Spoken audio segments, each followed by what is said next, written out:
नमस्कार and welcome to Bharat affairs.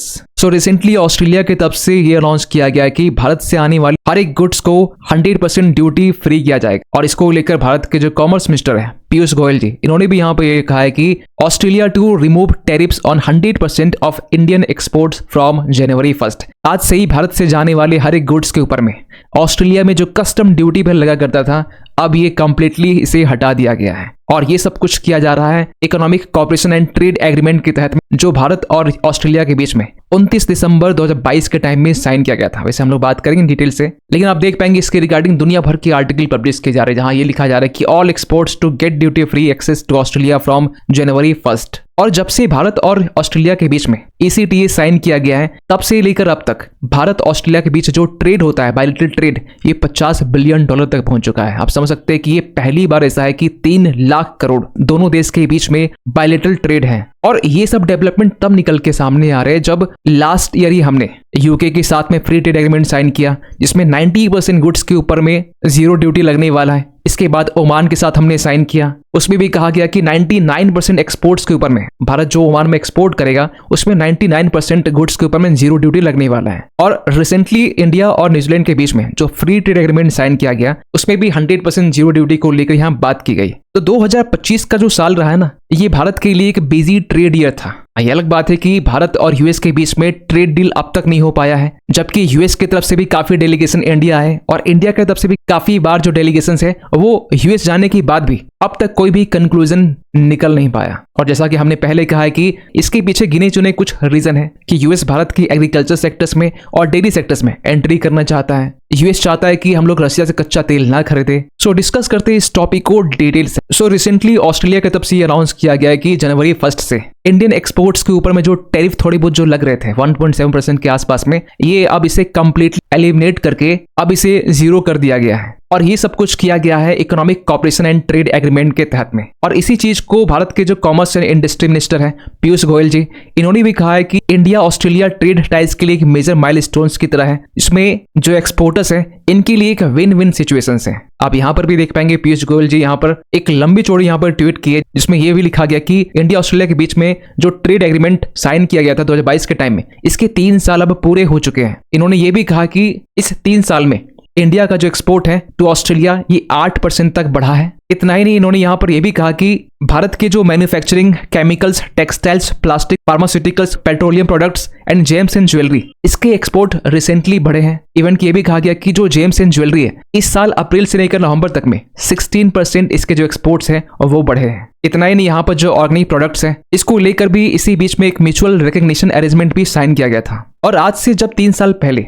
Bharat और Australia के बीच में एक फ्री ट्रेड एग्रीमेंट टाइप का जो इकोनॉमिक कोऑपरेशन ट्रेड एग्रीमेंट जब साइन किया गया था अप्रैल 2022 के टाइम में, जो दिसंबर 2022 के टाइम में ये फोर्स में आता है, लेकिन जैसे ये फोर्स में आता है इमीडिएटली ऑस्ट्रेलिया से आने वाले 85% गुड्स के ऊपर में जो टैरिफ भारत लगाता था इसे एलिमिनेट कर दिया। और आज के डेट में इसे बढ़ाकर 90% कर दिया गया। मतलब कि ऑस्ट्रेलिया से आने वाले 90% गुड्स के ऊपर में भारत टैरिफ नहीं लगाता। ये 10% जो है ये एक रेड लाइन की तरह है, जिसमें हमने ओनली यूएस को ही नहीं, हमने ऑस्ट्रेलिया को भी कहा है कि भारत के एग्रीकल्चर सेक्टर्स में और डेयरी सेक्टर्स में कोई भी कंट्री एंटर नहीं कर सकता है। और जब दोनों देश के बीच में ECTA साइन किया गया था, उसी टाइम इस एग्रीमेंट के तहत में कहा गया था कि हम लोग ग्रेजुअली जो टैरिफ है इसे हम लोग कंप्लीटली एलिमिनेट कर देंगे ऑफ द टाइम, लेकिन ये एक ग्रेजुअल प्रोसेस होगा आज के टाइम में। और अब ये कहा जा सकता है कि इंडिया ऑस्ट्रेलिया के बीच में आज के टाइम में एक कॉम्प्रिहेंसिव इकोनॉमिक कोऑपरेशन एग्रीमेंट है। वैसे आपको बता दें कि जब इंडिया ऑस्ट्रेलिया के बीच में जब ये ECTA साइन किया गया था, उस वक्त ऑस्ट्रेलिया ने भारत से आने वाले 98.3% गुड्स के ऊपर में टैरिफ हटा दिया था। और जो रिमेनिंग 1.7% यहाँ पर थे,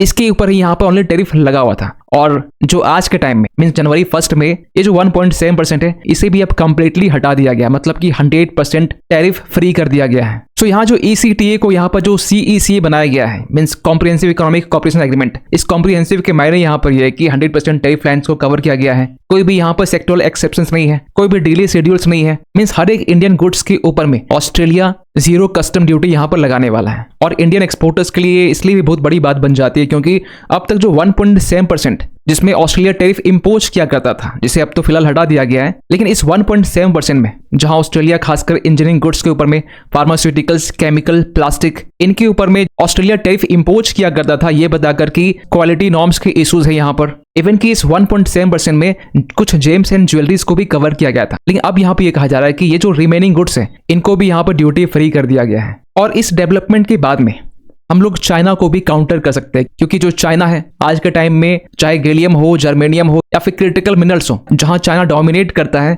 इनके ऊपर में रिसेंटली यहां पर बैन इंपोज किया गया था। इवन कि आज से 2 दिन पहले 30 दिसंबर की बात करें तो जिस तरीके से सिल्वर के जो प्राइस बढ़ रहे हैं आज के टाइम में, अगर भारत की बात करें तो भारत में सिल्वर के जो प्राइस है ये 2.5 लाख पर केजी तक पहुंच चुके हैं। तो इसको देखते हुए चाइना ने यहाँ पर सिल्वर के एक्सपोर्ट्स के ऊपर में भी रिस्ट्रिक्शन इंपोज कर दिया। तो कहीं न कहीं जो चाइना है ये सप्लाई चेन को वेपनाइज करना चाहता है, और इसे ब्रेक करने के लिए इंडिया और ऑस्ट्रेलिया अगर ये दोनों यूनाइट होते हैं तो चाइना की रेयर अर्थ रेन को यहाँ पर चैलेंज कर सकते हैं। क्योंकि आज के टाइम में ऑस्ट्रेलिया के पास में हर एक नेचुरल रिसोर्सेज अवेलेबल हो, चाहे आयरन ओर की बात हो, माइन, निकल से लेकर नेचुरल गैस, यूरेनियम, गोल्ड से लेकर जिंक, बॉक्साइट, हर एक नेचुरल रिसोर्सेज आपको ऑस्ट्रेलिया में देखने को मिल जाएंगे। और भारत ऑस्ट्रेलिया से एक लंबे टाइम से रेयर अर्थ मिनरल्स को लेकर नेगोशिएट कर रहा था, लेकिन फाइनली 1 जनवरी के बाद से ऑस्ट्रेलिया भारत को रेयर अर्थ मिनरल्स यहाँ पर सप्लाई करने वाला है। वैसे रिसेंटली जब चाइना के फॉरेन मिनिस्टर इंडिया विजिट किए थे उस टाइम क्रिटिकल मिनरल्स को लेकर यहाँ बातचीत तो की गई थी, लेकिन ग्राउंड लेवल पर फिलहाल इसे इंप्लीमेंट किया नहीं गया है। वैसे चाइना को लेकर यह भी कहा जाता है कि चाइना 1986 के टाइम से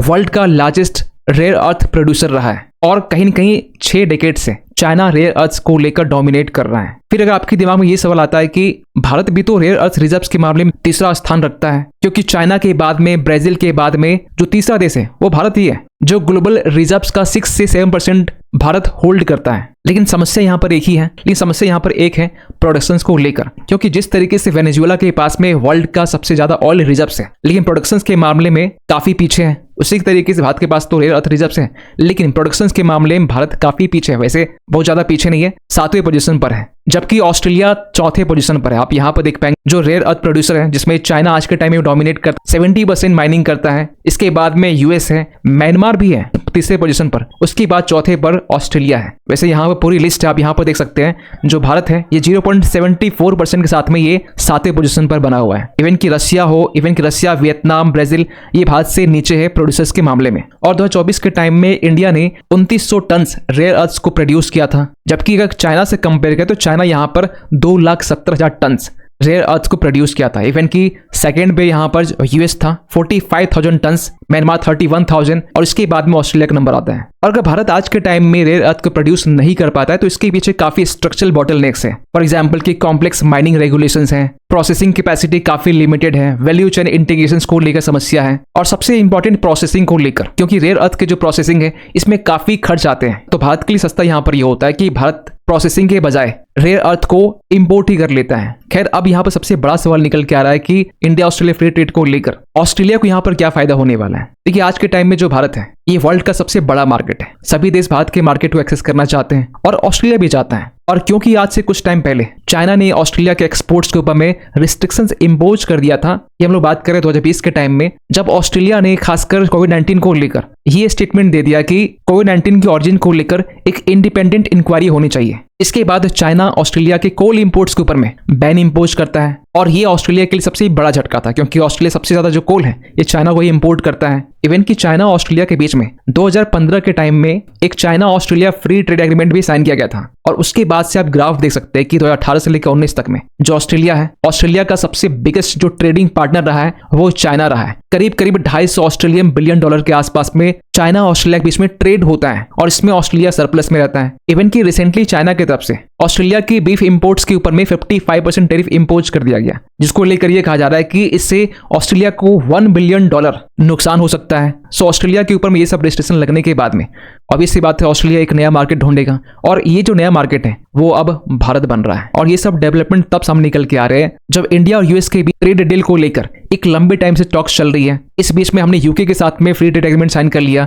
ओमान के साथ कर लिया, न्यूजीलैंड के साथ में हमने कर लिया, और रिसेंटली ऑस्ट्रेलिया के इस अनाउंसमेंट के बाद में ऑस्ट्रेलिया भी इस लिस्ट में अब शामिल हो चुका है। लेकिन यूएस और इंडिया के जो ट्रेड डील है अब तक कहीं ना कहीं स्टक है, और इन सब के पीछे रीजन है क्योंकि यूएस भारत के एग्रीकल्चर सेक्टर्स और डेयरी सेक्टर्स में एंट्री करना चाहता है। लेकिन भारत ने यहाँ पे एक रेड लाइन ड्रॉ कर दिया, चाहे यूएस हो, ऑस्ट्रेलिया हो या फिर न्यूजीलैंड हो, कि इन दो सेक्टर्स में और जीएम क्रॉप्स को लेकर हम लोग कोई भी कॉम्प्रोमाइज नहीं कर सकते हैं। खैर यूएस ने इसके बाद में आर्म ट्विस्ट करने की भी कोशिश की भारत के ऊपर 50% टैरिफ इंपोज करके, लेकिन भारत की तरफ से इतने मेच्योरली रिस्पॉन्स किया गया जहां पर भारत अपने एक्सपोर्ट्स को डाइवर्सिफाई करता है और फाइनेंशियल 2024-25 में भारत का जो टोटल एक्सपोर्ट है ये 8 से 24.9 बिलियन डॉलर तक रहा है। आप समझ सकते हैं कि लास्ट फाइनेंशियल ईयर कंपैरिजन में ये 6% ये ज्यादा है। खैर आप क्या सोचते हैं पूरे अपडेट को लेकर कमेंट कीजिएगा। मिलते किसी अगले वीडियो में, तब तक के लिए थैंक यू सो मच।